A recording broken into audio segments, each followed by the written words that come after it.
তোমার মা কাজের বুয়া। স্যান্ডেল গুলো খুলে আমার হাতে দাও। তোমার দুই গালে দুটো বাড়ি মারি আমি। টাকা ফেরত দাও আমার।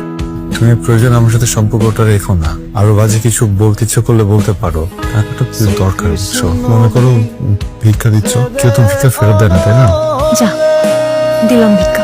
আর যেন কখনো আমার ত্রিসীমানা তোমাকে না দেখি। তুমি এতদিন আমাকে মিথ্যা কথা বলছো। তোমার মা আয়া, তোমার বাবা নাই। এত মিথ্যা কথা বলার পর আবার তুমি টাকা নিচ্ছ আমার থেকে। তাই চেহারা দেখছো আয়নায় নিজে? দাঁড়াইছো কখনো আয়নার সামনে? তোমার সাথে আমার যাই?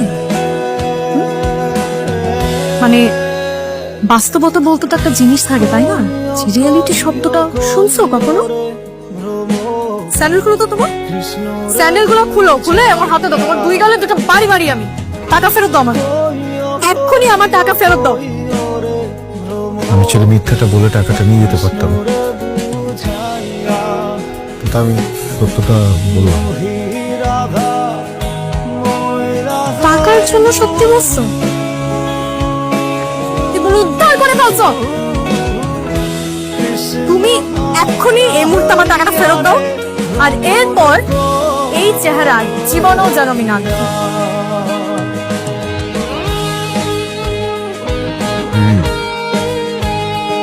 তুমি প্রয়োজন আমার সাথে সম্পর্কটা রেখো না।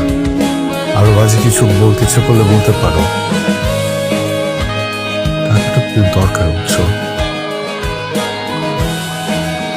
জানি রাগ করে আসো, মনে করো ভিক্ষা দিচ্ছ, কেউ তুমি ভিক্ষা ফেরত দেয় না, তাই না? আমি কথা দিলাম আমি এটা আগের মাসে ফেরত দিয়ে দেবো। প্লিজ আমি টাকাটা নিয়ে যাই, প্লিজ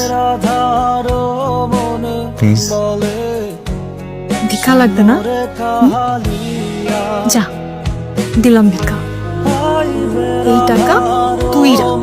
আর যেন কখনো আমার ত্রিসীমানা তোমাকে না দেখি।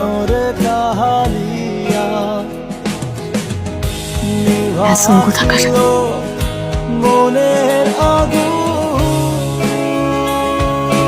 আমি না কষ্ট পাইনি, আসলেই কষ্ট পাইনি।